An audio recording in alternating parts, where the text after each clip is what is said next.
So আমাদের এই পেরিগি আর অ্যাপোগি এই ডিস্টেন্স ইউজ করে অঙ্ক আছে। অঙ্ক খুবই সহজ, সবসময় খালি মনে রাখতে হবে যে সমস্ত ডিস্টেন্স গুলো, এই যে 4000 কিলোমিটার, এই সেই এইগুলোর বেশিরভাগ ডিস্টেন্স হচ্ছে আমার আর্থের সারফেস থেকে ক্যালকুলেট করা। সো আমাকে ওই আর্থের রেডিয়াসটাকে কনসিডারেশনে নিয়ে আসতে হবে।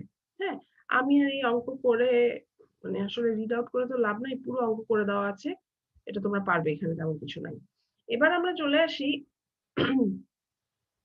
স্যাটেলাইটের লুক অ্যাঙ্গেলের উপরে। স্যাটেলাইটের লুক অ্যাঙ্গেলের আগে আমাদের মানে স্যাটেলাইটের পজিশনিং এর জন্য ওই যে ল্যাটিটিউড, লঙ্গিটিউড ইত্যাদি ইত্যাদি এই জিনিসগুলো খুব মানে দরকার হয় বিভিন্ন ক্ষেত্রে। অ্যাকচুয়ালি আমরা এই স্টেপে এসে জাস্ট ল্যাটিটিউড লঙ্গিটিউড নিয়ে খুব বেশি কথা বলবো না, আমরা জাস্ট একটা ব্রাশ আপ করি। আমরা জানি ল্যাটিটিউড অক্ষাংশ দ্রাঘিমাংশ, তাই না, ছোটবেলা থেকে পড়ে আসছি। ল্যাটিটিউড আর লঙ্গিটিউডটা কোনটা? ল্যাটিটিউড হচ্ছে ফাই। ফাই মানে কি? এই যে এই ভার্টিক্যাল ডিরেকশনে যে অ্যাঙ্গেলটা তৈরি হচ্ছে সেটা হচ্ছে ল্যাটিটিউড, আর লঙ্গিটিউড হচ্ছে আমার এই হরাইজন্টাল প্লেনে যেটা হচ্ছে সেইটা। কি ল্যাটিটিউড লঙ্গিটিউডের কত ম্যাক্সিমাম অ্যাঙ্গেল, মিনিমাম অ্যাঙ্গেল কত কিরকম ভাবে হয়? কে বলতে পারবে? অনিরুদ্ধ, বলো দেখি। ম্যাম খেয়াল আসছে না, এটা পড়েছিলাম কিন্তু এখন মনে নেই। ল্যাটিটিউড যখন আমরা মাপি, জি আমরা ম্যাম। 0 থেকে উপরের দিকে যাচ্ছি, নর্থ বা সাউথ, সেই হিসাবে আমরা 0 থেকে 90 90 ডিগ্রি পর্যন্ত নর্থ না সাউথে যাচ্ছি সেটা দেখবো। যখন আমরা লঙ্গিটিউড মাপি, লঙ্গিটিউড যেহেতু আমার এই যে এই হরিজন্টাল প্লেনের এইভাবে যখন আমি এই অ্যাঙ্গেলটাকে মেজার করছি, সেটা কি ইস্ট ওয়েস্ট এর সাপেক্ষে দেখবো, এবং এটা আপ টু 180 ডিগ্রি পর্যন্ত হয়ে থাকবে। ওকে, এনিওয়ে আমাদের ল্যাটিটিউড লঙ্গিটিউড নিয়ে খুব একটা মাথা ব্যথা নাই, আমরা সামনে চলে যাই। আমাদের মাথা ব্যথা হচ্ছে অ্যাজিমিউথ এলিভেশন নিয়ে। আচ্ছা, সেটার আগে লুক অ্যাঙ্গেল। লুক অ্যাঙ্গেল কথাটার মানেটা কি বলা হচ্ছে? লুক অ্যাঙ্গেল বলতে বোঝাচ্ছে যখন আর্থ স্টেশন, গ্রাউন্ড থেকে আর্থ স্টেশন যখন স্যাটেলাইটের সাথে কমিউনিকেট করতে চায়, আর্থ স্টেশন কোন কোঅর্ডিনেটের দিকে তাকাবে, তার মানে কি আর্থ স্টেশন কোন অ্যাঙ্গেলে তাকালে স্যাটেলাইটের সাথে তার direct line of sight communication সম্ভব। সবসময় আমাদের মাথায় রাখতে হবে মাইক্রোওয়েভ কমিউনিকেশন কখনোই লাইন অফ সাইট ছাড়া সম্ভব না, তাই না? তো সেই কারণে আর্থ থেকে আর্থ যেই অ্যাঙ্গেলে লুক করলে সোজা ভাষায় স্যাটেলাইট ভিজিবল হবে, সেটাই হচ্ছে লুক অ্যাঙ্গেল। ওকে, এবং এই লুক অ্যাঙ্গেল আর্থের, আর্থ স্টেশনের যে লুক অ্যাঙ্গেল, দুইটা অ্যাঙ্গেলের উপরে বেস করে হয়ে থাকে। একটা হচ্ছে অ্যাজিমিউথ অ্যাঙ্গেল, একটা হচ্ছে এলিভেশন অ্যাঙ্গেল। আচ্ছা, আমরা এই বাম দিকের ছবিটা হচ্ছে আমাদের বইয়ের 2D ছবি, ডান দিকের ছবিটা 3D ভার্সন। আমার মনে হয় বোঝা যাচ্ছে আশা করি, এই হালকা নীল যেটা সেটা হচ্ছে তোমার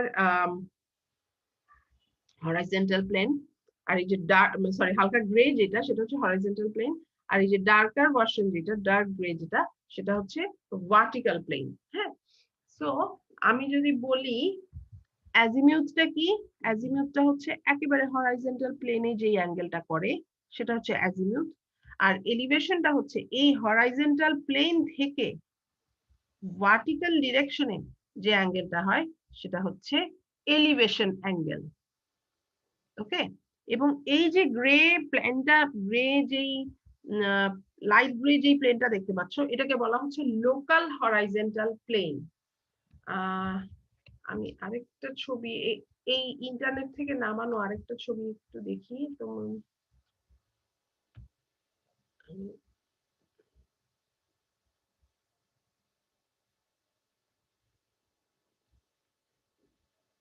আরো ভালোভাবে বোঝানোর জন্য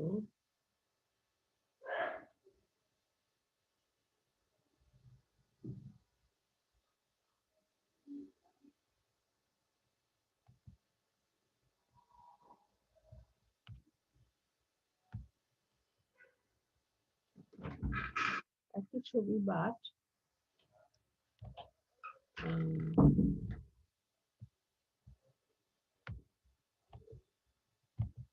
তোমরা কি এখন আবার দেখতে পাচ্ছ আমার?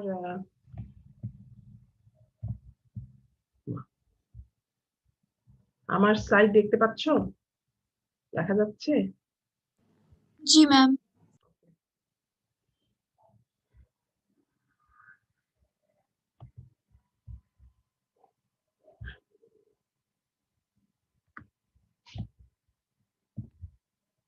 সো এই ছবিটার দিকে যদি তাকাই, আমার মনে হয় আরো ক্লিয়ার হওয়ার কথা যে আমার এই যে হরাইজন্টাল প্লেনটা, এই হরাইজন্টাল প্লেনের যে অ্যাঙ্গেলটা, এটাকে আমি বলছি অ্যাজিমিউথ।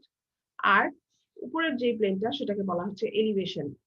আমাদের যে কোনো, এই যে তোমরা অ্যান্টেনা ডিজাইন করো, অ্যান্টেনা পড়ো, অ্যান্টেনা রেডিয়েট করে, অ্যান্টেনা রেডিয়েশনের সময় রেডিয়েশনটা 3D তে হয় ঠিকই, বাট যদি অ্যান্টেনা রেডিয়েশনের ফিজিক্স বুঝতে হয়, আসলে সেই রেডিয়েশনটাকে আমাকে দুইটা হরাইজন্টাল প্লেনে তার রেডিয়েশন কেমন হচ্ছে সেটা দেখতে হয়।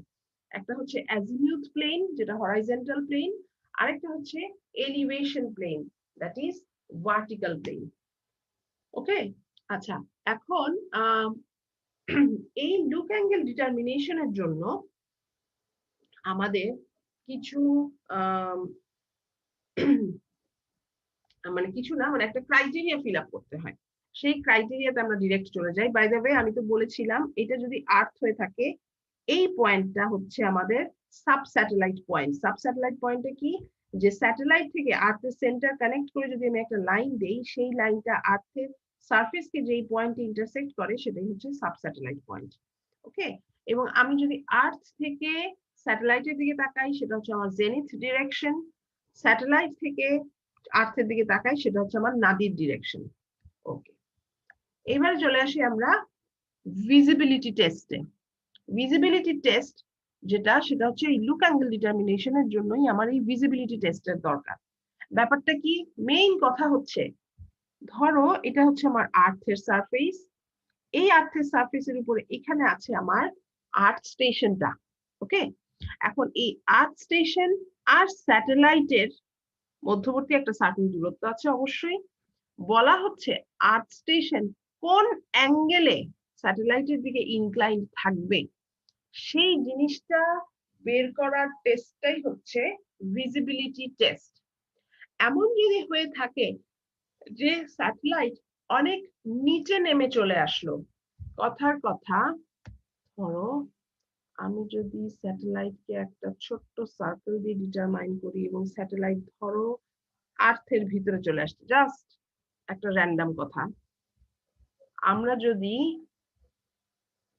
স্যাটেলাইটের সাথে ডিরেক্ট কানেকশন করতে চাই গ্রাউন্ডের, দেখো কানেকশনটা কি হচ্ছে, আর্থের সারফেসের ভিতর দিয়ে হয়ে যাচ্ছে, তাই না?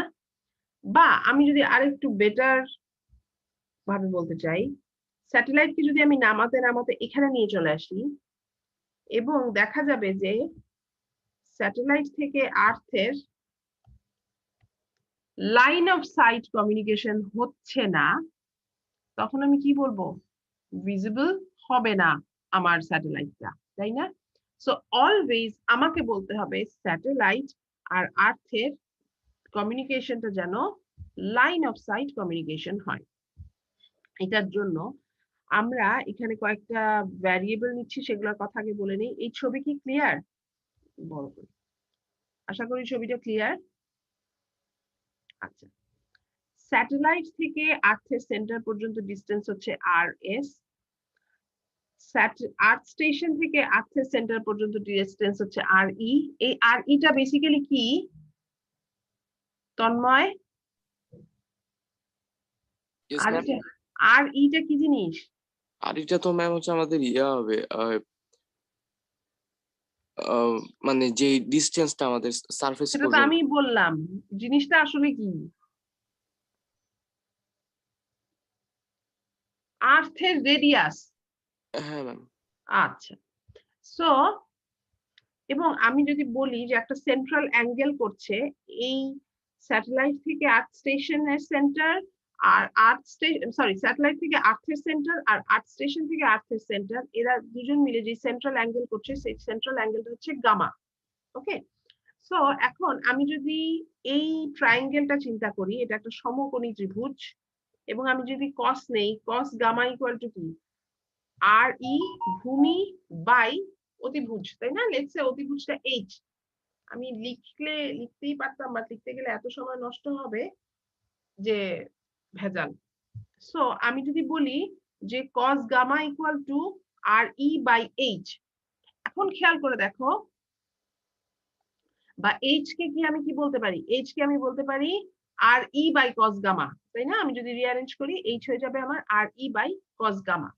এখন এই RE/cos গামা হচ্ছে আমার RE/cos গামা থেকে আমি এটা বলতে পারি, লেটস সে এই যে এই লাইনটা কি বৃত্তের উপরের স্পর্শক। আমি যদি নোট করতে যাই,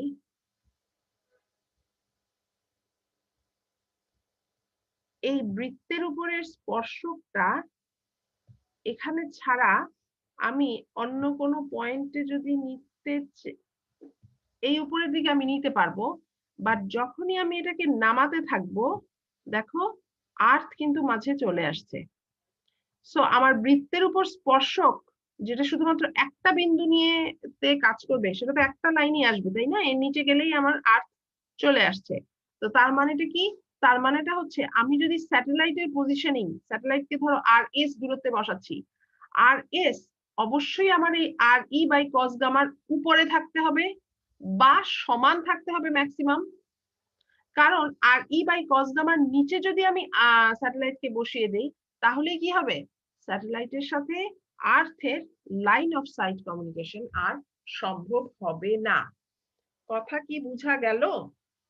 আমার স্যাটেলাইট থেকে আর্থের সেন্টারের ডিসটেন্স অবশ্যই এই আর্থের রেডিয়াস আর কস গামার রেশিওর সমান বা বড় হতে হবে, আদারওয়াইজ এটা কখনোই কমিউনিকেট করবে না। ক্লিয়ার? আচ্ছা, এই গামার কে আমরা এভাবে কোসাইন RE/RS এভাবে দিয়েও প্রকাশ করতে পারি। তার মানে কি, আমার যদি গামা বড় হয় তাহলে কি আমার RS টা বেশি হবে না কম হবে? RE তো অলওয়েজ কনস্ট্যান্ট, গামার মানের সাথে সাথে RS এর ভ্যালু কিভাবে চেঞ্জ হবে? মহাশ্বেতা সাহা, জি ম্যাম। বলো দেখি, গামার ভ্যালু বড় হইলে কি আমার RS বাড়বে নাকি গামার ভ্যালু ছোট হইলে আমার RS বাড়বে? কেমন হলে কি হবে? গামার ভ্যালু বড় হলে আরএস কমবে। আমার ভ্যালু বড় হলে কসের ভ্যালু কমবে, সেই হিসেবে RS কমবে না, আরএস বাড়বে। গামার ভ্যালু বড় হলে কসের ভ্যালু কমবে, RS বাড়বে। এবং এটা কতটুকু মানে 0 থেকে 180 ডিগ্রি ওই ভাবে করে আমরা আগাবো, তাই তো? জি ম্যাম।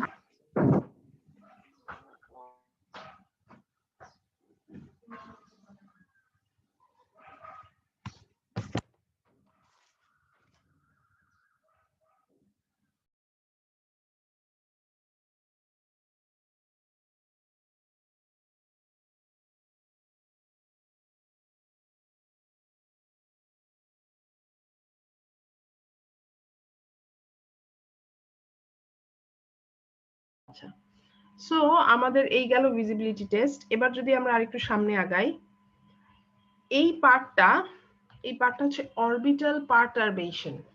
পারটার্ব কথাটার মানে কি মেহরিন নেওয়াজ?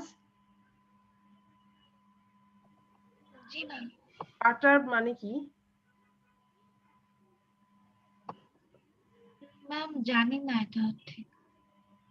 আর কেউ?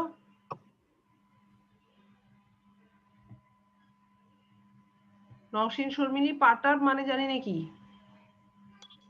ম্যাম ডিস্টারবেন্সের কাছাকাছি। বাধা, ডিস্টারবেন্স, হ্যাঁ, বাধা পাওয়া, ডিস্টার্ব করা। মানেটা কি? অরবিটাল পারটারবেশন মানে কি, আমরা যে স্যাটেলাইটকে রাখি, স্যাটেলাইটকে কোথায় রাখি? আমার বাসায় তো আর রাখি না। স্যাটেলাইটকে যখন আমি একটা সার্টেন ডিস্টেন্সে আর্থ থেকে রাখি, ও যখন অরবিটিং করতে থাকে, এই একটা সার্টেন অরবিটে যখন ও থাকে, তখন অরবিটের রাখাটা মানে পজিশনিংটার বিভিন্ন রকমের মানে অ্যাটমসফিয়ারের বিভিন্ন এলিমেন্টের কারণে বাধা পায়। মানে বসাইতে চাইলেই যে খুব ইজি হয় সে বসানোটা সেটা না। এবং অরবিটাল পারটারবেশনের বিভিন্ন ফ্যাক্টর থাকে। একটা কমন ফ্যাক্টর হচ্ছে আদার সেলেস্টিয়াল বডিজ। আদার সেলেস্টিয়াল বডিজ কি আছে? চাঁদ, সূর্য, তাই তো? চাঁদ কি করে? চাঁদও তো আর্থের সাথে খুব ক্লোজলি পজিশনড আছে। সো চাঁদের সাথেও আর্থের একটা অ্যাট্রাকশন ফোর্স, একটা গ্র্যাভিটেশনাল ফোর্স কাজ করতে থাকে।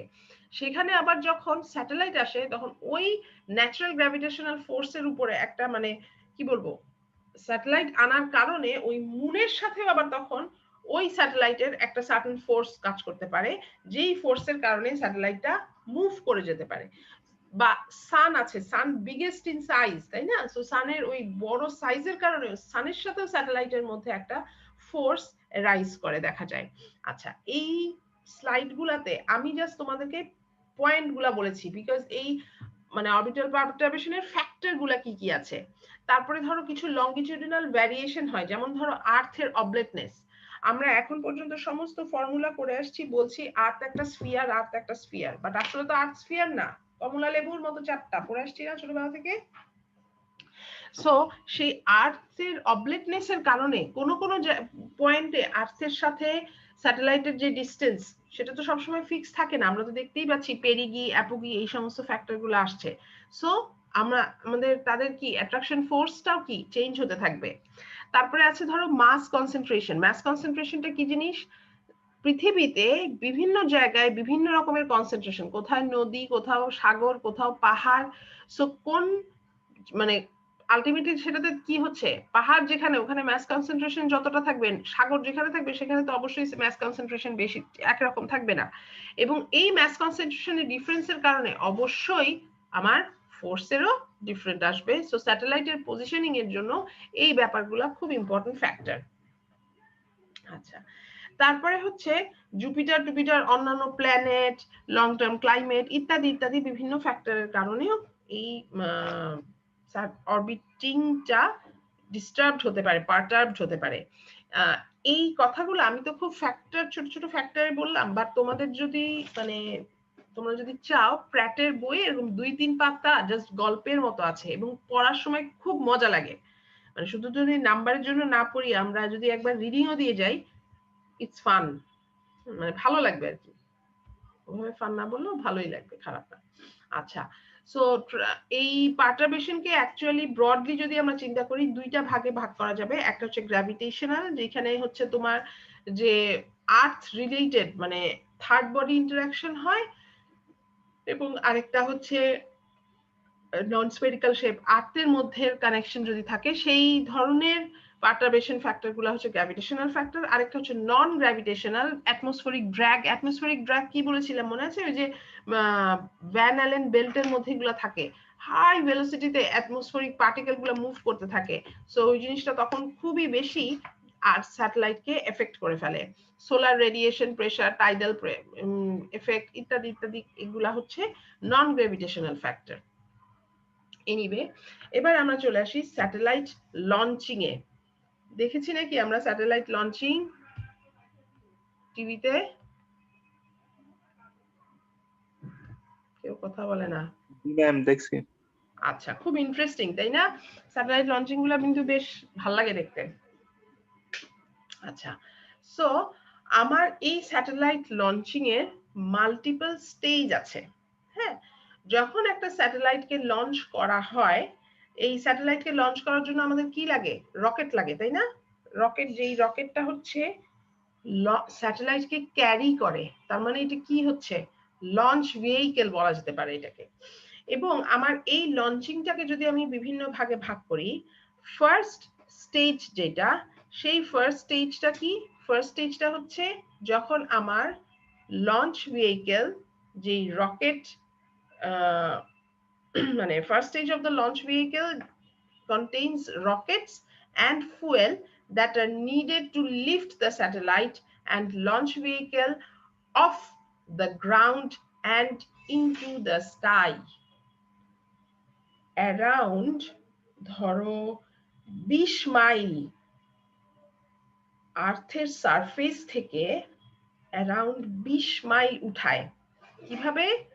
রকেটটা থাকে, রকেটের তো অবশ্যই ওই ফুয়েল বার্ন হয়, যে কারণে স্যাটেলাইট এবং লঞ্চ ভেহিকেলটা জাস্ট গ্রাউন্ড থেকে ফার্স্ট স্টেজ যখন আমি বলি 30-32 কিলোমিটার, 20 মাইল মানে কি 32 কিলোমিটার, তাই না, to be precise 32 kilometre of the ground হয়।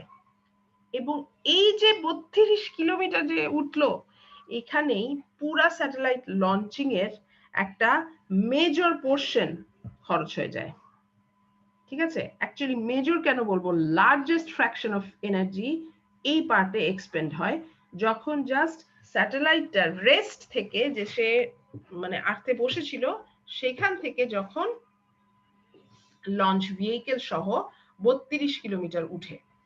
এখানে একটা কোয়েশ্চেন হচ্ছে, কেন আমি ধরো যখন জিওস্টেশনারি স্যাটেলাইট লঞ্চ করছি, আমার জিওস্টেশনারি স্যাটেলাইট কত ডিস্টেন্সে থাকে? আকিলা বলো দেখি, জিওস্টেশনারি স্যাটেলাইট কত ডিস্টেন্সে থাকে? ওটা তো মনে নেই। ইফতি আকিব, কত ডিস্টেন্সে থাকে জিওস্টেশনারি স্যাটেলাইট?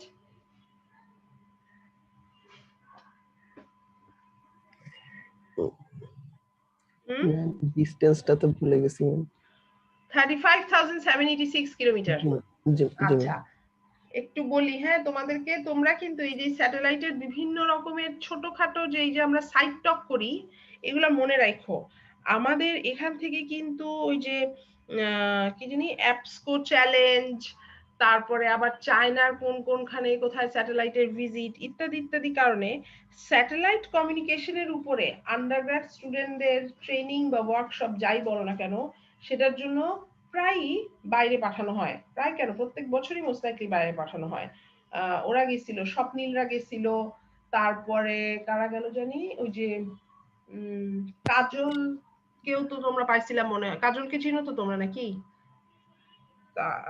দেখছো না? হ্যাঁ, ওরা গেছিল প্রত্যেক বছরই। এবং আমাদের এখানেই ভাইভা হয়, কিচ্ছুই না, এই স্যাটেলাইটের বেসিক কথাবার্তা নিয়ে ভাইভা হয় এবং সেটার উপরে ডিসাইড করে 2 জন করে স্টুডেন্টকে পাঠানো হয়। অ্যাপসকো চ্যালেঞ্জে মনে হয় 2 জনের বেশি পাঠানো হয়, বাট আরেকটা স্যাটেলাইটের মানে স্যাটেলাইট কমিউনিকেশনের উপরের একটা ট্রেনিং 1 সপ্তাহ না 1 মাস আমার খেয়ালও নাই, ওই ট্রেনিং এর জন্য চায়না পাঠানো হয় এবং ওইখানেও তোমার ওই স্যাটেলাইট রিলেটেড ছোটখাটো ভাইভা হয়।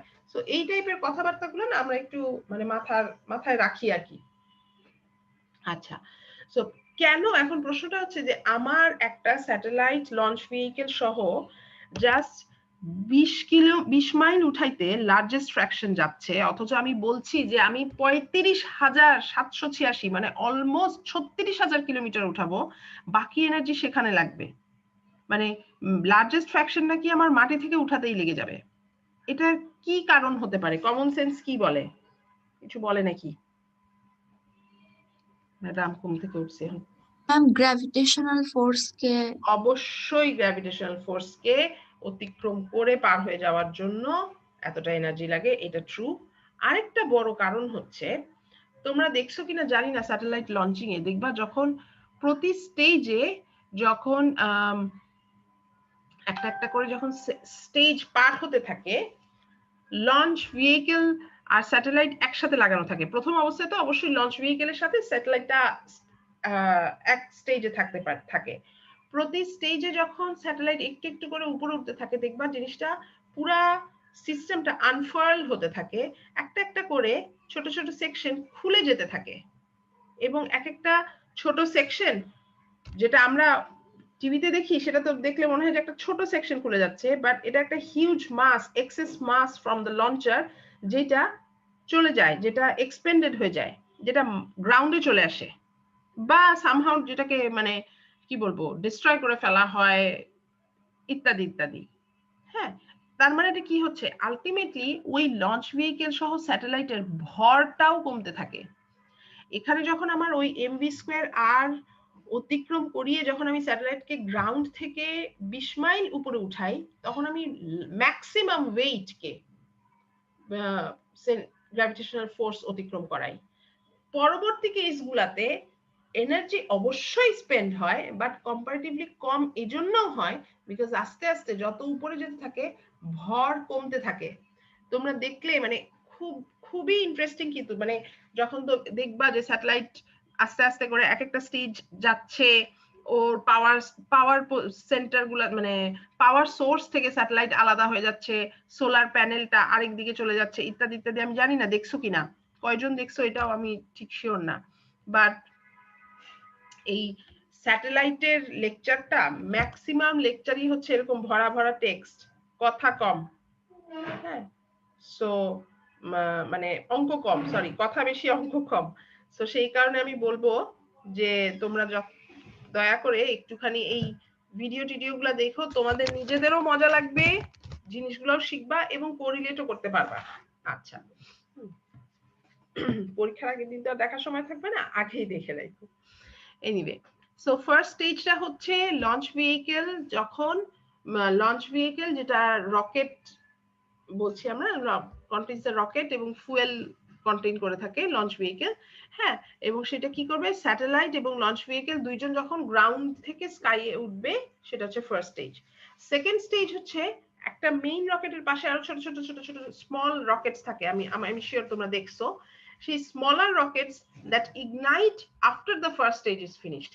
যখন ও অফ দ্য গ্রাউন্ড হয়ে গেল, গ্রাউন্ড থেকে একটু উঠে গেল, তখন আমার ওই মানে ছোট ছোট রকেট গুলা ইগনাইট হবে এবং তাদের নিজস্ব ফুয়েল ট্যাঙ্কও থাকবে। এই ফুয়েল ট্যাঙ্ক থেকেই ফুয়েল নিয়ে তারা ইগনাইট করবে এবং স্পেস লঞ্চিং ভেহিকেল সহ স্যাটেলাইটটা স্পেসে চলে যাবে। এবার স্পেসে যাওয়ার সময় থার্ড স্টেজ আরো আছে। থার্ড স্টেজ গুলোকে বলা হচ্ছে আপার স্টেজ। হ্যাঁ, এই upper stage of the launching vehicle is connected to the satellite itself. দেখা যায় যে স্যাটেলাইটটা বেসিক্যালি একটা ছবি আছে, বইয়ের ছবি তো খুব যে ভালো তা না। এই যে আমার ফুল লঞ্চিং ভেহিকেল সহ স্যাটেলাইটটা, হ্যাঁ এইখানে আছে হচ্ছে আমার স্যাটেলাইট। ফার্স্ট স্টেজে আমার এই যে সেন্ট্রাল যে রকেটটা ছিল, সেই রকেটে ইগনাইট হচ্ছিল, সেটা হচ্ছে আমার first stage of launching vehicle বলতে পারি। সেকেন্ড স্টেজ হচ্ছে আমার এই যে এই ছোট ছোট রকেট গুলা। আপার স্টেজ বলতে বোঝাচ্ছে এই যে আমার স্যাটেলাইট, সেই স্যাটেলাইটটা একটা মেটাল শিল্ড দ্বারা আটকানো থাকে, মেটাল শিল্ড দ্বারা ঢাকা থাকে সোজা কথায়। হ্যাঁ, এই যে মেটাল শিল্ডটা, এই মেটাল শিল্ডটাকে বলা হয়ে থাকে ফেয়ারিং। থার্ড স্টেজে এই ফেয়ারিং গুলা আস্তে আস্তে ওপেন হয়ে যায়, আস্তে আস্তে খুলে যায় এবং এই ফেয়ারিং গুলা মেইনলি স্যাটেলাইটকে প্রোটেক্ট করে থাকে যখন সে ওই অ্যাটমসফেরিক ড্র্যাগ, বিভিন্ন ভ্যান অ্যালেন বেল্ট, এই সমস্ত গুলার মধ্যে দিয়েই যখন তো তাকে যেতে হয় আলটিমেটলি, তাই না? সো এগুলার মধ্যে দিয়ে যখন যায়, এই ফেয়ারিং গুলা তাকে ওইখান থেকে প্রোটেক্ট করে থাকে। আচ্ছা, এবং আর্থের অন্যান্য বিভিন্ন রেজিস্ট্রেটিভ এলিমেন্টস গুলা থেকেও এই ফেয়ারিং প্রোটেক্ট করে থাকে। ফাইনালি যে ফোর্থ স্টেজ, যেটাকে আমরা বলে থাকি ফায়ারিং সেকশন, এই ফায়ারিং এর সময় কি হয়, লঞ্চ ভেহিকেলটা আউট অফ দ্য আর্থের অ্যাটমসফিয়ারে চলে আসে, অ্যাবসলিউটলি আর্থের অ্যাটমসফিয়ারের মধ্যে নাই। স্যাটেলাইটটা সেপারেট হয় আপার স্টেজ থেকে, ফেয়ারিং থেকে স্যাটেলাইটটা সেপারেট হয় এবং দেন আলটিমেটলি স্যাটেলাইট একটা সার্টেন পজিশনে বসে, সার্টেন অরবিটে বসে। আমরা একটু পরে দেখবো যে স্যাটেলাইট এই ফোর্থ স্টেজে ফায়ারিং থেকে যে লঞ্চিং এর যে পার্টগুলো, সেগুলো আমরা একটু পরে দেখবো। বাট এই যে স্যাটেলাইট যখন আমি এই ফোর্থ স্টেজে বের করি, ও প্রথমেই ওর অ্যাকচুয়াল অরবিটে যায় না, ওর ডিজায়ার্ড অরবিটে যায় না। ইউজুয়ালি যেটা হয়, প্রথমে ট্রান্সফার অরবিটে যায়, যেইটা পরবর্তীতে স্যাটেলাইটকে higher into the space position করে। ওকে, এবং যখন স্যাটেলাইটটা তার নিজস্ব মানে যে অরবিটাল হাইট সেখানে পৌঁছে যায়, সে আস্তে আস্তে সোলার প্যানেল এবং অন্যান্য কমিউনিকেশন অ্যান্টেনা ইত্যাদি ইত্যাদি যে সমস্ত এক্সট্রা এলিমেন্টস গুলো আছে সেগুলোকে আনফার্ল করতে থাকে, ঠিক আছে, এবং ফাইনালি ও ওর নিজের অরবিটে পজিশন করে। আচ্ছা, এখন এই যে আমি বললাম যে আমার স্যাটেলাইটটাকে, আমি এই যে ফোর্থ স্টেজটার কথা বললাম, ফায়ারিং হচ্ছে, স্যাটেলাইটটা যে বসবে যে তার নিজের আসল অরবিটে। হ্যাঁ, এই লঞ্চ প্রসেসটা আমার দুইটা ফেজে হয়ে থাকে, একটা হচ্ছে লঞ্চ ফেজ, আরেকটা হচ্ছে অরবিট ইনজেকশন ফেজ। লঞ্চ ফেজটা কি জিনিস, যেখানে সে ট্রান্সফার অরবিটে যেটাতে আসে স্যাটেলাইটে, এই ট্রান্সফার অরবিট পর্যন্ত আসাটা হচ্ছে তার লঞ্চ ফেজ। আর অরবিট ইনজেকশন ফেজ হচ্ছে পার্টিকুলারলি আমি এখান দিয়ে খুব হালকা উপর দিয়ে বলছি, আমরা একটু পরেই এই জিনিসগুলোকে ডিটেইল যাব। হ্যাঁ, অরবিট ইনজেকশন ফেজটা কি? এক্স্যাক্টলি তাকে যখন ওই ট্রান্সফার ফেজ থেকে তার অ্যাকচুয়াল ডিজায়ার্ড অরবিটে যখন তাকে পাঠানো হয়, সেই ফেজটা হচ্ছে অরবিট ইনজেকশন ফেজ। বেসিক্যালি এই সময়ে মানে কিক মোটর, অ্যাপোগি কিক মোটর বলে একটা টার্ম আসে, যেটা আমরা একটু পরে যাচ্ছি, তো বলার দরকার নাই। Okay fine. সো আমরা এইখানে এই যে আমরা ফোর্থ স্টেজের কথা বললাম, এই ফোর্থ স্টেজটাকে ডিফারেন্ট ভাবে হয়ে থাকে। ফোর্থ স্টেজটা কি করছে? ফেয়ারিং থেকে স্যাটেলাইট আলাদা হয়ে যাচ্ছে এবং স্যাটেলাইট ফাইনালি ডিজায়ার্ড অরবিটে যাচ্ছে। এই স্যাটেলাইটকে এরকম ভাবে তার ফাইনাল অরবিটে নেওয়ার জন্য 3 ধরনের টেকনিক আছে। একটা হচ্ছে direct insertion to the desired orbit, বা আমরা এইখানে যেই ব্যাখ্যাটা আমরা পড়ছি এটা হচ্ছে পুরো জিইও, জিওস্টেশনারি আর্থ অরবিটে স্যাটেলাইটকে লোকেট করার জন্য কি করতে হয় সেইটা। হ্যাঁ, সো এখানে হচ্ছে আমার ফার্স্ট অপশন হতে পারে একটা direct insertion to GEO. Second option হতে পারে transfer orbit and apogee kick motor use করে। তার মানেটা কি? একটা ট্রান্সফার অরবিটে নেওয়া হয়, সেই ট্রান্সফার অরবিট থেকে কিক করা হয়। কিক করার জন্য অবশ্যই পা দিয়ে তো আর লাথি মারে না, অ্যাপোগি কিক মোটর বলে একটা সিস্টেম বলছি আমরা। অ্যাপোগি কিক মোটর ইউজ করে ট্রান্সফার অরবিট থেকে ডিজায়ার্ড অরবিটে নেওয়া হয়। আরেকটা অপশন হচ্ছে ট্রান্সফার অরবিট থেকে স্লোলি অরবিট রেইজিং করে একটা একটা একটা একটা ধাপে ধাপে ধাপে ধাপে আমরা অ্যাকচুয়াল অরবিটে যেতে পারি। আচ্ছা, ছবি দিয়ে বুঝি তাহলে ক্লিয়ার হবে। আচ্ছা, বইয়ের ছবিগুলো না বেশ একটু মানে অন্ধকার অন্ধকার, সেই জন্য আমি এইখানে কয়েকটা ওই ইন্টারনেট দেখা ছবি নিয়েছিলাম। ডিরেক্ট ইনসারশন অরবিটটা কি জিনিস? ডিরেক্ট ইনসারশন হচ্ছে স্যাটেলাইটকে place the satellite into GEO. The final stages of the rocket are used to place the satellite directly into GEO rather than the satellite using its own propulsion system to go from geostationary transfer orbit to geostationary Earth orbit. আমি যা কথা বললাম সেইখানের চেয়ে আমার মনে হয় তোমরা যদি এই ছবিটা দেখো সেটা বেশি ক্লিয়ার হবে। এই আমার আর্থের উপরে আমার লঞ্চিং সাইট, লঞ্চিং সাইটে আমার এখানে লঞ্চিং ভেহিকেলের মধ্যে স্যাটেলাইট আছে, সেই স্যাটেলাইটটা কি করছে? অরবিটে ইনজেক্ট হয়ে যাচ্ছে, ডিরেক্টলি ইনসার্টেড হয়ে যাচ্ছে। ডিরেক্ট ইনসারশন টু জিইও যে হয় না, direct insertion to certain orbit যে হয় না, তা কিন্তু না। তোমরা দেখবা লিও কি ডিরেক্ট ইনসারশন হয় নাকি হয় না? লিও স্যাটেলাইটকে লঞ্চ করার জন্য অ্যাপোগি কিক মোটর লাগে নাকি লাগে না? ঠিক আছে, কোন জিনিসটা বেশি ইউজ হয়? এই যে 3 ধরনের ওয়ে, এর মধ্যে লিও স্যাটেলাইটকে লঞ্চ করার জন্য কোন ওয়েটা বেশি ইউজ হয়, মিও স্যাটেলাইটকে ইউজ করার জন্য কোন টেকনিকটা বেশি ইউজ হয়, আর জিওরটা তো আমরা জানি। ওকে, এটা কিন্তু তোমরা দেখবা, আমাকে নেক্সট দিন বলবা। আচ্ছা, এবারে চলে আসি, যদি আমি অ্যাপোগি কিক মোটর ইউজ করে থাকি তাহলে সেই ক্ষেত্রে কি হয়ে থাকে। ফার্স্ট কেসে অবশ্যই আমার লঞ্চিং ভেহিকেলের মধ্যে স্যাটেলাইট আছে, সেই স্যাটেলাইটটাকে আমরা কি করছি, সেই স্যাটেলাইটটা ইনিশিয়াল অ্যাপ্রোচ যেটা জিওস্টেশনারি স্যাটেলাইটকে, সেটা হচ্ছে যে to place the spacecraft with the final rocket stage into lower Earth orbit. তার মানে কি, আমি আর্থ থেকে ফার্স্ট কেসে যেটা করলাম, লোয়ার আর্থ অরবিটে স্যাটেলাইটটাকে নিয়ে আসলাম। লোয়ার আর্থ অরবিটে স্যাটেলাইটকে নিয়ে এসে স্যাটেলাইটটা যখন এই লোয়ার আর্থ অরবিটে রোটেট করছে, কাপল অফ অরবিটিং এর পর, কাপল অফ অরবিটিং কেন ইউজ করা হয়? সো দ্যাট স্যাটেলাইটটা স্টেবল হয়ে যায়। স্যাটেলাইট লঞ্চিং এর দুইটা মেইন ফ্যাক্টর আছে, একটা হচ্ছে তাকে একটা নির্দিষ্ট দূরত্বে বসানো, আরেকটা হচ্ছে তাকে একটা নির্দিষ্ট বেগ দেওয়া। বিকজ একটা নির্দিষ্ট বেগ না, একটা নির্দিষ্ট দূরত্বে আমি নিয়ে গেলাম, বাট আমি ওই বেগ যদি অ্যাচিভ করতে না পারি তাহলে কি হবে বলো দেখি? তাহলে স্যাটেলাইটটা তো ওই গতিপথটা হারাবে, তাই না? তো সেই কারণে আমি ধরো এই অ্যাপোগি কিক মোটর দিয়ে যখন আমি লঞ্চ করছি, লেটস সে আমি স্যাটেলাইটটাকে ফার্স্টে লিওতে নিয়ে গেলাম এবং এরপরে লিওতে, আমার অ্যারো হয়ে গেল, লিও থেকে ওকে আমি কয়েকবার অরবিটিং করালাম। হ্যাঁ, এই আফটার কাপল অফ অরবিটিং যখন আমার সমস্ত অরবিটাল মেজার্ড হয়ে গেছে,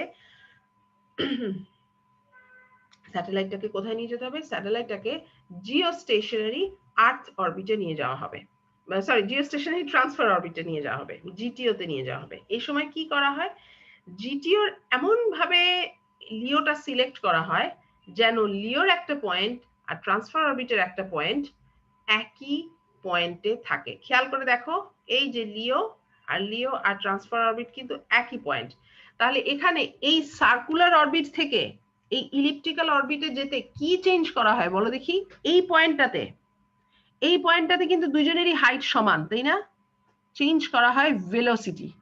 এইখানে যখন লিওতে যখন ছিল আমার স্যাটেলাইট, ও যেই ভেলোসিটিতে রোটেট করলো সেই ভেলোসিটি থেকে আমাকে চেঞ্জ করা হয়, চেঞ্জ করে আমি ওকে ট্রান্সফার অরবিটে নিয়ে চলে যাই। ঠিক আছে? এবং আমি যখন ট্রান্সফার অরবিটে নিয়ে চলে যাই, আর্থ তো আমার এখনো এখানে আছে, রাইট? ট্রান্সফার অরবিটে কি? এটা হচ্ছে পেরিগি, এটা হচ্ছে অ্যাপোগি, রাইট? এখন আমি এই ট্রান্সফার অরবিটে নিয়ে যাওয়ার পরে স্যাটেলাইট যখন অ্যাপোগিতে পৌঁছায়, এই সময়ে রকেট মোটর যেটা থাকে, মানে যেই রকেট মোটরটা স্যাটেলাইটকে ধাক্কা মেরে ওকে জিওস্টেশনারি আর্থ অরবিটে দিয়ে দেয় অ্যাকচুয়ালি, সেই রকেট মোটরটা অ্যাক্টিভ হয়। তার মানে কি? স্যাটেলাইটটা যখন অ্যাপোগিতে যাচ্ছে তখন অ্যাপোগিক মোটর স্যাটেলাইটটাকে এই জিওস্টেশনারি আর্থ অরবিটে মুভ করিয়ে দেয়। এবং এই জিওস্টেশনারি আর্থ অরবিটে যখন মুভ করিয়ে দেয় তখন ও এই জিওস্টেশনারি আর্থ অরবিটে থাকার জন্য যেই ভেলোসিটি, সেই ভেলোসিটিটা অ্যাচিভ করে ফেলে এবং সে জিওস্টেশনারি আর্থ অরবিটের এই পাথে সে রোটেট করতে থাকে। এইবার আমাকে একটা কথা বলো, কেন আমি অ্যাপোগিতে নিয়ে যেয়ে জিওস্টেশনারি আর্থ অরবিটে রাখলাম? আমি তো পেরিগিকেও এমন পজিশনে রাখতে পারতাম যেখানে পেরিগি থেকেও জিওস্টেশনারি আর্থ অরবিট একই পয়েন্টে থাকতো। কেন অ্যাপোগিতে নিয়ে যাওয়া হয়? কি মনে হয় মুনতাসির চৌধুরী? অ্যাপোগিতে কেন নেওয়া হচ্ছে? ইনস্টেড অফ টেকিং ইনটু পেরিগি, অ্যাপোগিতে কেন নেওয়া হচ্ছে? আছে নাকি মুনতাসির চৌধুরী? নাই।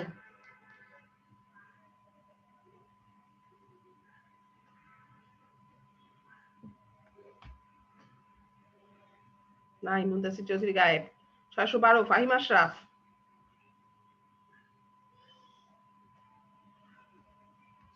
আছি? Yes ma'am. হ্যাঁ, বলো দেখি কেন অ্যাপোগিতে নেওয়া হচ্ছে পেরিগিতে না নিয়ে?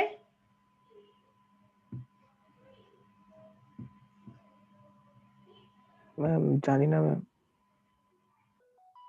কোন পয়েন্টটা কাছে, পেরিগি কাছে না অ্যাপোগি কাছে? পেরিগে। পেরিগি কাছে। তাহলে আর্থের সাথে অ্যাট্রাকশন কোথায় বেশি থাকবে? পেরিগিতে? যদি আমি স্যাটেলাইটটাকে পেরিগিতে নিয়ে রাখতাম, স্যাটেলাইটের সাথে আর্থের অ্যাট্রাকশন কোথায় কাছে থাকতো? পেরিগিতে নাকি অ্যাপোগিতে যদি নিয়ে রাখতাম সেখানে? অ্যাট্রাকশন ম্যাম পেরিগিতে কাছে বেশি থাকতো। পেরিগিতে বেশি থাকতো। তাহলে এখন আমি কি চাই? আমি চাই যখন আমার স্যাটেলাইটটা লঞ্চ হবে সে আর্থের অ্যাট্রাকশনটাকে ওভারকাম করে চলে যেতে পারবে, মানে যত কমিয়ে নিয়ে আসা যায়, তাই না? জিওস্টেশনে আর্থ অরবিট তো অনেক দূরে, অনেক বেশি কমিয়ে নিয়ে আসা যায়। সো আমি কি করব? অ্যাপোগিতে নিয়ে যাব। অ্যাপোগিতে নিয়ে যাওয়ার কারণে আমার এই গ্র্যাভিটেশনাল ফোর্সের ইমপ্যাক্টটা মিনিমাম থাকবে। পেরিগি থেকে যদি আমি ট্রান্সফার অরবিট থেকে অ্যাকচুয়াল অরবিটে লঞ্চ করতে যেতাম তাহলে গ্র্যাভিটেশনাল ফোর্সের ইমপ্যাক্টটা অনেক বেশি থাকতো। ঠিক আছে? অ্যাপোগিতে অনেক কম থাকবে। এই কারণে একেএম দিয়ে অ্যাপোগিক মোটর দিয়ে অ্যাপোগি থেকে আমরা জিওস্টেশনারি আর্থ অরবিটে লোকেট করতে পারি। আচ্ছা, এরপরে হ্যাঁ বলো। ম্যাম এখানে যে আমরা ভেলোসিটিটার কথা বলছি এটা কি ম্যাম সমবেগ নাকি অ্যাক্সেলারেশন থাকবে? এমভি স্কয়ার বাই আর যখন আমরা করি বলো তো অ্যাক্সেলারেশন থাকে নাকি থাকে না?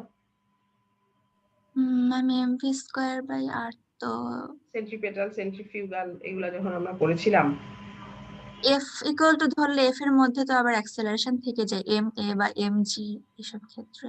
আচ্ছা আমরা অঙ্ক করব, দেখাবো তখন। এটা এই কোশ্চেনটা মাথায় রেখে দাও। ম্যাম জাস্ট কেন্দ্রমুখী ত্বরণ থাকার কথা। mv স্কয়ার বাই আর এর সাথে আমরা একটা ইকুয়েশনও আমরা এর আগের দিন নাকি ইকুয়েশনগুলো স্লাইডে ছিল মনে হয়, ম্যাম দেখাই সেন্ট্রিপিটাল অ্যাক্সিলারেশন থাকার কথা না? সেন্ট্রিপেটাল অ্যাক্সেলারেশন যদি তোমার থেকে থাকে ইকুয়েশন কি হবে বলো দেখি। Ma'am ACP equal to V square divided by R. আচ্ছা আমরা অঙ্ক করব, তোমাদের আমরা দেখব যে আমাদের অঙ্ক দিয়েই আমাদের মনে রাখবো যে আমাদের এ আছে নাকি নাই, এবং এ যদি থাকে তাহলে সেই এর ভ্যালু কত।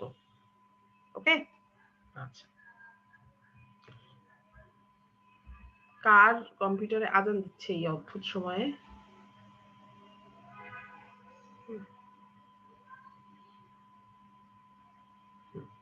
এবার চলে আসি ট্রান্সফার অরবিট থেকে আমি যদি স্লো অরবিট রেইজিং করি তাহলে কি হয়ে থাকবে।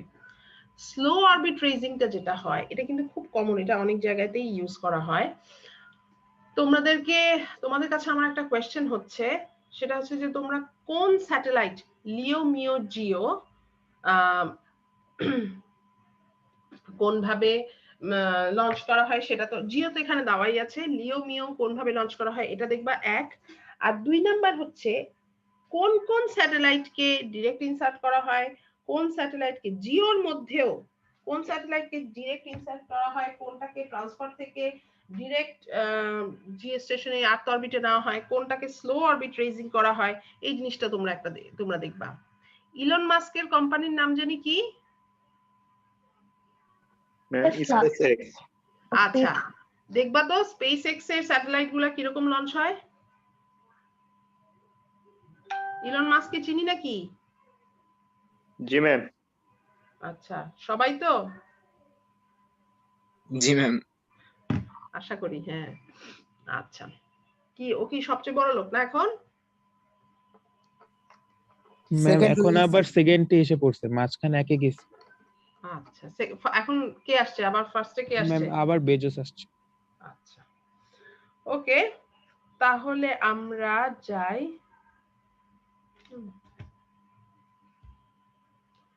স্লো অরবিট রেজিং এ। স্লো অরবিট রেজিং এ কি হচ্ছে ছবি দেখেই বোঝা যাচ্ছে। আমরা লিও থেকে ট্রান্সফার অরবিট দিয়ে আস্তে আস্তে অরবিট রেজিং করছি এবং আলটিমেটলি জিওস্টেশনারি আর্থ অরবিটে যাচ্ছি। A an alternative to using single thrust boost is to employ the spacecraft propulsion system to add velocity incrementally through a number of successive burns.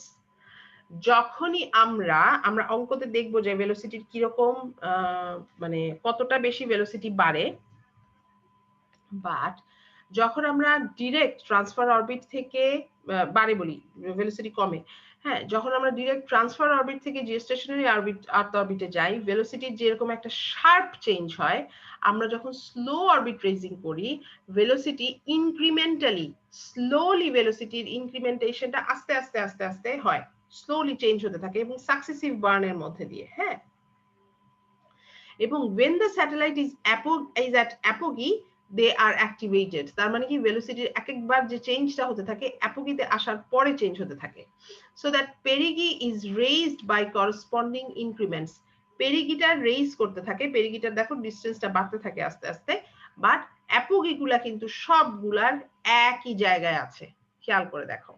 ওকে আচ্ছা the process takes from a matter of days to perhaps months depending on the thrust available from the spacecraft propulsion system. আচ্ছা thrust মানে কি?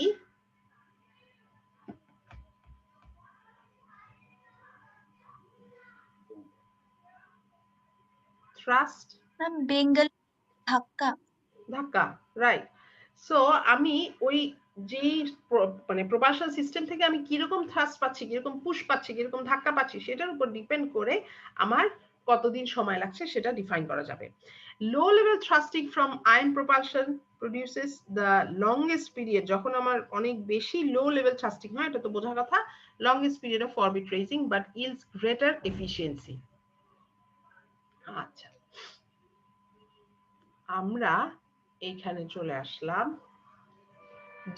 Geostationary আর্থ অরবিটের একটা ছোট্ট হিসাবে। এখানে কি দেখাচ্ছে? এখানে দেখাচ্ছে যে আমি যে জিওস্টেশনারি আর্থ অরবিটে রাখছি, বাই দ্য ওয়ে আমরা দুইটা প্যারামিটারের কথা কন্টিনিউয়াসলি মানে বাদ দিয়ে যাচ্ছি, বাট এটা মানে এটা ইম্পর্টেন্ট একটা ফ্যাক্টর। সেটা হচ্ছে যে আমি যখন একটা নির্দিষ্ট দূরত্বে স্যাটেলাইটটাকে রাখছি, সেই স্যাটেলাইটটার ইনক্লাইনেশন কেমন, স্যাটেলাইটটার ইকসেন্ট্রিসিটি কেমন, মানে কোন ইলিপ্টিক্যাল পাথে সে আছে। সো আমরা লেটস সে এই কেসে ধরে নিলাম যে ইনক্লাইনেশন 0, ফাইন, ইকসেন্ট্রিসিটি 0, তার মানে কি স্যাটেলাইটটা কিরকম পাথে আছে, সার্কুলার পাথে আছে। এইরকম কেসে যখন আমাকে বলবে অরবিটাল হাইট বা ভেলোসিটি বার করতে, আমি সিম্পলি আমার টাইম পিরিয়ড দিয়ে ভেলোসিটি এবং হাইট বের করে নিতে পারবো। আচ্ছা, এখন আমি যদি এই ছবিটা হচ্ছে তোমাদের একদম কি বলবো ইন্টারনেট থেকে নেওয়া একটা ফায়ারিং এর পর থেকে নেওয়া ছবি। এই যে যখন থেকে আর্থ থেকে ট্রান্সফার অরবিট থেকে আরো কিছু ইন্টারমিডিয়েট অরবিট দিয়ে সে আলটিমেটলি জিওস্টেশনারি আর্থ অরবিটে যাবে। এই যে যতবার সে এক একটা অরবিটে যাচ্ছে, আস্তে আস্তে খেয়াল করে দেখো সে আনফার্ল হচ্ছে, তার সাথে যে কম্পোনেন্ট গুলা সেগুলো একটা একটা করে খুলে যাচ্ছে এবং তারা নিজের পজিশন নিয়ে নিচ্ছে। ফাইনালি স্যাটেলাইট তার অরবিটে যায়। ওকে, আচ্ছা, এখন আমরা যখন 40 আছে, আমরা যখন এই স্যাটেলাইটটাকে লঞ্চ করছিলাম, কি অঙ্কটা আছে, এক মিনিট একটু দেখে নিই।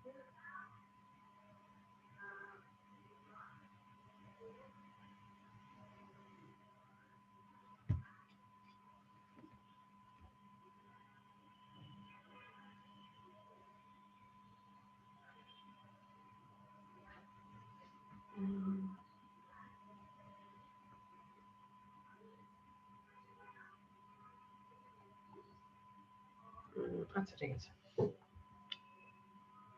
আচ্ছা, আমরা একটু আগেই তোমাদেরকে বললাম যে স্যাটেলাইটটা যে লঞ্চ ভেহিকেলের সাথে থাকে, যত হাই উপরের দিকে স্টেজে যেতে থাকে, সে আস্তে আস্তে কি করে, সে আস্তে আস্তে কিছু অংশ মানে এক্সপেন্ড করে দিতে থাকে, আস্তে আস্তে খুলে ফেলে দিতে থাকে সোজা বাংলা ভাষায়। হ্যাঁ, এখন এই যে কোনো লঞ্চার, যেটা হচ্ছে তোমার রকেটের যেটা বৈশিষ্ট্য, সেটা হচ্ছে যে vehicle is propelled by reaction to the momentum of the hot gas ejected through exhaust nozzles. রকেটের নজলস থেকে যে হট গ্যাসটা ইজেক্ট হতে থাকবে সেইটার মোমেন্টামেই ভেহিকেলটা প্রপেলড হবে, তাই না? এটা তো আমরা ছোটবেলা থেকে দেখে আসতেছি, রকেটের সিনই তো এইটা। গ্যাস বাইর হবে, রকেট উপরের দিকে উঠবে, গ্যাস নিচের দিকে যাচ্ছে, রকেট উপরের দিকে যাচ্ছে। এখন এই ভেলোসিটি, এই লঞ্চারের যে ভেলোসিটির চেঞ্জটা হয়, সেটা কি হয়, সেটা হচ্ছে অবশ্যই ইজেক্টেড গ্যাসের অপোজিট ডিরেকশনে হয়। এবং এই যে ভেলোসিটির ইনক্রিমেন্ট বা ভেলোসিটির চেঞ্জ এভাবে যদি বলি, সেই ভেলোসিটির চেঞ্জের একটা ফর্মুলা আছে, যেটা হচ্ছে del v equal to vg ln 1 divided by 1 minus mf by m naught, যেখানে m naught হচ্ছে ইনিশিয়াল মাস, যেখানে ইনিশিয়াল মাস যেটা লঞ্চ ভেহিকেল এবং স্যাটেলাইট সহ। এক মিনিট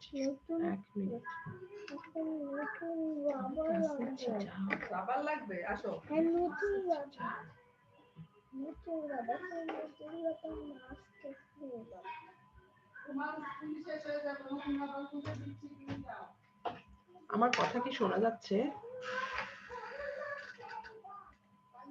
জি ম্যাম। আমি দেখছি যে আমার এখানে পুরো ইন্টারনেটে সবকিছু সাদা হয়ে গেছে, তাই আমি অবাক হয়ে গেলাম। আচ্ছা,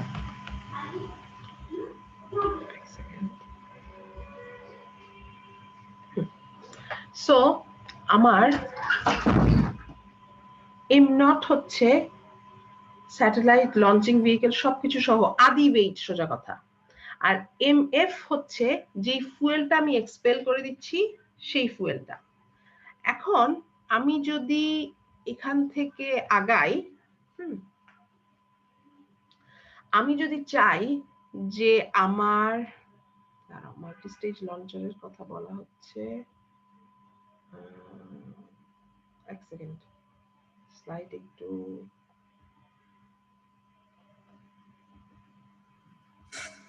হ্যাঁ, আকিলা ভুল করে ক্লাসরুম থেকে বের হয়ে গেছে, একটু যদি অ্যাক্সেস দিতেন। আচ্ছা আচ্ছা দিচ্ছি, এক মিনিট।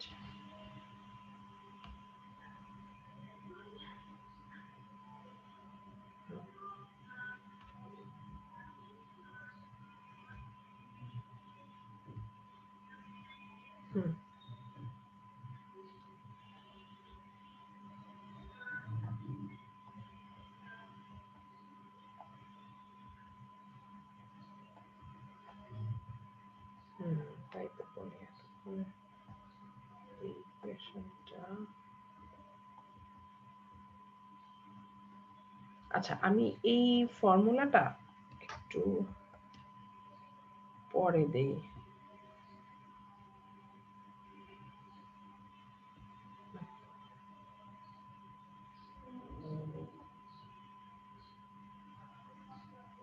হ্যাঁ, আমি এই যে তোমাদেরকে এই ফর্মুলাটা যেটা বলছিলাম, এই ফর্মুলার ব্যাখ্যা আমরা একটু পরে দেই। আগে আমরা ওই যে অ্যাক্সিলারেশনের কথা আসছিল না, সেই অ্যাক্সিলারেশনের কথার উত্তর দিতে গিয়ে আগে আমরা এই অঙ্কটা করে নেই, তারপরে আমরা ওটাতে যাব। হ্যাঁ, আমাকে কি বলা হচ্ছে? আমাকে বলা হচ্ছে find incremental velocity required to place a satellite in a geostationary transfer orbit from the parking orbit at 560 kilometre. এই যে পার্কিং অরবিটটা বলা হচ্ছে না, এই পার্কিং অরবিটটা বেসিক্যালি ওই যে লিও আর কি, লোয়ার আর্থ অরবিট। তাহলে আমাকে প্রথম কি বলা হয়েছে? প্রথম বলা হয়েছে যে পার্কিং অরবিট যেটা 560 কিলোমিটারে আছে, এই পার্কিং অরবিট থেকে জিওস্টেশনারি ট্রান্সফার অরবিটে যাওয়ার জন্য আমার কতটা ভেলোসিটি বাড়ে সেই জিনিসটা আমাকে ক্যালকুলেট করতে বলেছে। এবং তারপর এটা কি, and the incremental velocity required from the transfer orbit to the geostationary earth orbit।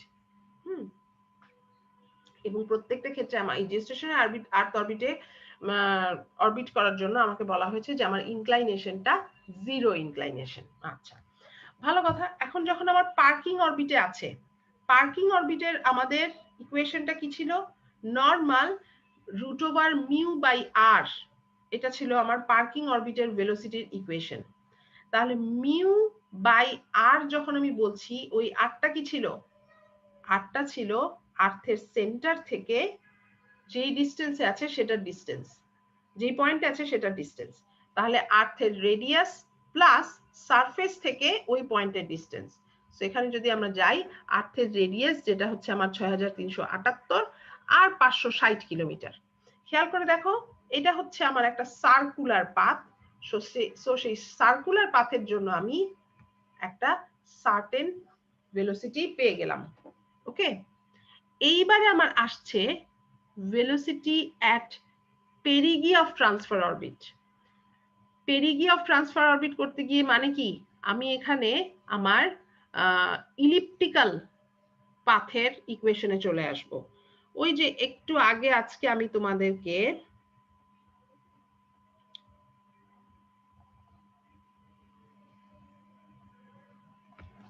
পেরিগির ডিস্টেন্সটা বলেছিলাম, আর মানে পেরিগি হচ্ছে 1 - e/a আর অ্যাপোগি হচ্ছে at 1 + e/a। এই ডিস্টেন্সটাকে যদি তোমরা ভেলোসিটি ক্যালকুলেটের ইকুয়েশনে নিয়ে যেতে চাও, এই রকম একটা ইকুয়েশনের মধ্যে দিয়ে আমাদেরকে যেতে হবে। ওকে, যেখানে আর পিটা হচ্ছে আমার ওই পার্টিকুলার পেরিগির distance from the centre of the earth. আমরা কি কথা বুঝতে পারছি? না বুঝতে পারলে আমাকে অবশ্যই বলবা। হাতে কলমে এই অঙ্ক করছি না, কিন্তু তোমাদের যদি এই ফর্মুলার বের করতে বা বুঝতে কোথাও অসুবিধা হয় তাহলে আমাকে অবশ্যই বলবা, ঠিক আছে? আচ্ছা, সো এটা হচ্ছে আমার মিন ডিস্টেন্স আর আরপিটা হচ্ছে পেরিগির ডিস্টেন্স। সো সেখান থেকে আমি দেখব যে একই পয়েন্টে বা দুইটা ডিফারেন্ট পাথে দুইটা ভেলোসিটি অবটেইন করা হচ্ছে। পার্কিং অরবিট বা ট্রান্সফার অরবিটে ছিল 7.5, পেরিগিতে এসে হলো কি 9.93। তার মানে কতটা ভেলোসিটি ইনক্রিমেন্ট হইলো? প্রায় 2 কিলোমিটারের মতন velocity, 2.3 kilometre to be precise velocity increment হইলো। তার মানে কি অবশ্যই এখান থেকে ট্রান্সফার অরবিট থেকে পার্কিং অরবিট থেকে ট্রান্সফার অরবিটে যাওয়ার জন্য একটা অ্যাক্সেলারেশন হইলো। ঠিক আছে, ক্লিয়ার সবাই? আচ্ছা ম্যাম বলো জিটিও বলো। পার্কিং অরবিটের যে ডিসটেন্স 560 কিলোমিটার, ম্যাম এটা জিটি এর কোন পয়েন্ট থেকে? পেরিগি, জিটিওর পেরিগি। এই যে ছবিটা দেখো, পার্কিং অরবিটে তো সব ডিসটেন্সই 560, বাট জিটিওর তো শুধু একটা পয়েন্টই তোমার মানে ছবিটা এরকম আসলেও এখানে দেখা যাচ্ছে অনেকগুলো পয়েন্ট কোইনসাইড করছে, বাট অ্যাকচুয়ালি তো আমার খুব প্রিসাইজলি যদি দেখি একটা পয়েন্টই পার্কিং অরবিটের সাথে মিলবে, তাই না? সো সেই পয়েন্টটা হচ্ছে পেরিগি, সেই পয়েন্ট পেরিগির ডিসটেন্সও 560 কিলোমিটার। ওকে, আচ্ছা তাহলে আমরা দেখতে পাচ্ছি যে পার্কিং অরবিট থেকে ট্রান্সফার অরবিটে আসতে গেলে আমার 2.35 কিলোমিটার ভেলোসিটি ইনক্রিমেন্ট হচ্ছে। এবারে আমরা আবার কোথায় যাব? এবার আমরা আবার অ্যাপোগিতে চলে যাব। অ্যাপোগিতে চলে যাওয়ার সময় কি অ্যাপোগির ডিসটেন্স চলে আসছে। আমরা জানি যে আমাদের এই ট্রান্সফার অরবিটে যখন সে পেরিগিতে থাকে তার মানে কি ডিসটেন্সটা খুব কম, তাই না? v is equal to mu by r। আর যখন কম থাকে ভেলোসিটি বেশি থাকে, আর যখন বেশি থাকে ভেলোসিটি কমে যায়। সো ডেফিনেটলি ট্রান্সফার অরবিটের অ্যাপোগি পয়েন্টে ভেলোসিটিটা কমে যাবে। দেখো যেখানে পেরিগিতে ছিল 9.9 মানে অলমোস্ট 10 কিলোমিটার, অ্যাপোগিতে সেটা 1.6 কিলোমিটার। ওকে, সো এই অ্যাপোগির পয়েন্ট যেটা আছে সেই পয়েন্ট থেকে আবার সে কোথায় যাচ্ছে? সে ট্রান্সফার অরবিটে যাচ্ছে,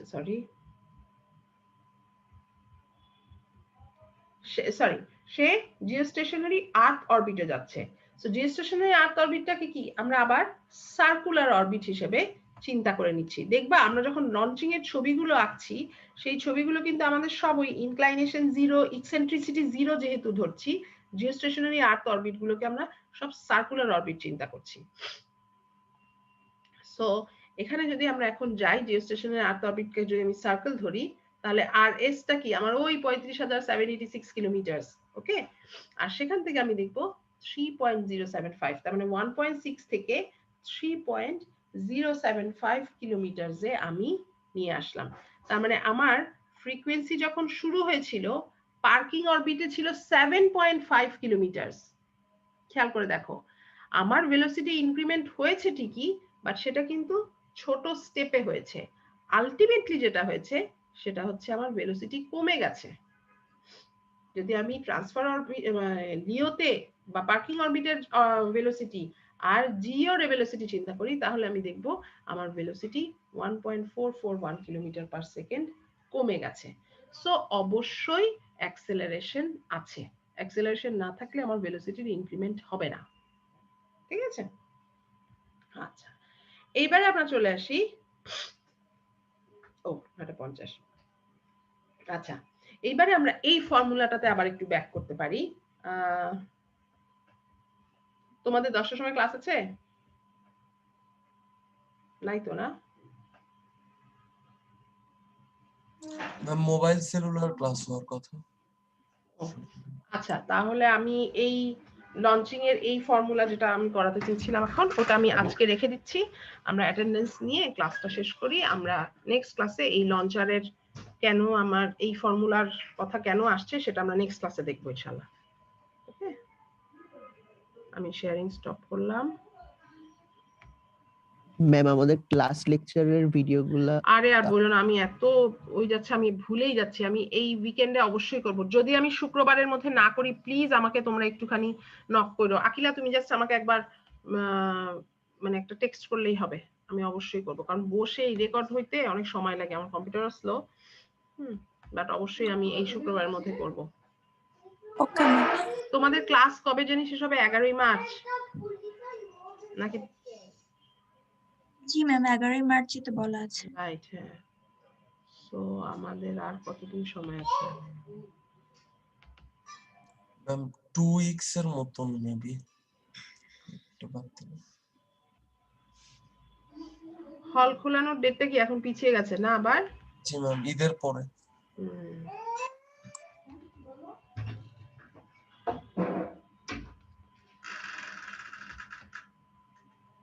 মুনতাসির চৌধুরী, Yes, ma'am.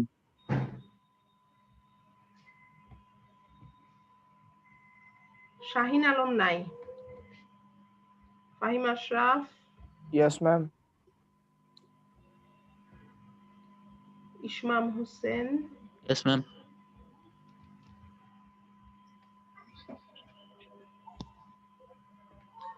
সাজ্জাদ হোসেন রাফি আছে, yes ma'am. Mahmudul Hasan, Yes, ma'am.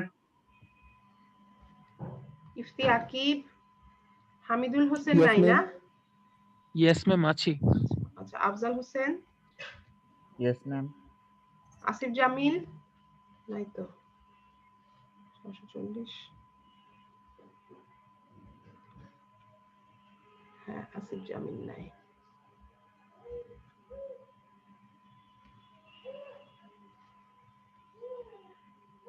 Yamin হাওলাদারও নাই, গোপাল রায় আছে, অনিরুদ্ধ, ইয়েস ম্যাম। নাহিয়ান তাসনিম আছে, present ma'am. Srabani Sharma, Yes, ma'am. Shila Alam, Naushin Sharmili, Yes, ma'am. Arifa, Yes, ma'am. Mahasweta Saha, yes ma'am. Mehri Newaz, Yes, ma'am. Taufiq Elahi, yes ma'am. Tanmoy Kumar Kundu, Mahbube Elahi. Yes ma'am. Mahbubey ইলাহি আছে? নাই না? হ্যাঁ, তাহমিদ আশাব, তাহমিদ আশাবও নাই। অমিত হাসান আবির আছে। Yes, ma'am. Okay, thank you. তাহলে ইনশাআল্লাহ সোমবার দিন আবার দেখা হবে। আচ্ছা, তোমরা আমাকে একটা জিনিস তোমাদের দায়িত্ব দিয়ে রাখি। হ্যাঁ, আমি তো বিডিরেন থেকে করি, প্রতি 4টা ক্লাসের পরে লিংক এক্সপায়ার হয়ে যায়। সো তোমরা যদি দেখো আগের দিন রাত্রেবেলা যে লিংক এক্সপায়ার হয়ে গেছে, প্লিজ আমাকে একটু জানিও, নইলে এই ক্লাস শুরু করতে নেক্সট প্রত্যেকটা ক্লাস ওয়েডনেসডে 8:40-এ শুরু হবে। আমি দেখি আমি যদি টাইমটা অ্যাডজাস্ট করে দিতে পারি বিডিএন এ, আমি অবশ্যই করে দিব। কিন্তু তোমরা আমাকে একটু জানাবা তো যে ক্লাস শেষ করার আগেই যে ম্যাডাম আমাদের মানে লিংক এক্সপায়ার হয়ে গেছে বা কিছু। Okay, ma'am. আজকে থেকে যদি শুরু হয় তাহলে নেক্সট 4 দিন থাকবে, এটা একটু মাথায় রাখলেই পারবা। ওকে, ঠিক আছে, থ্যাংক ইউ।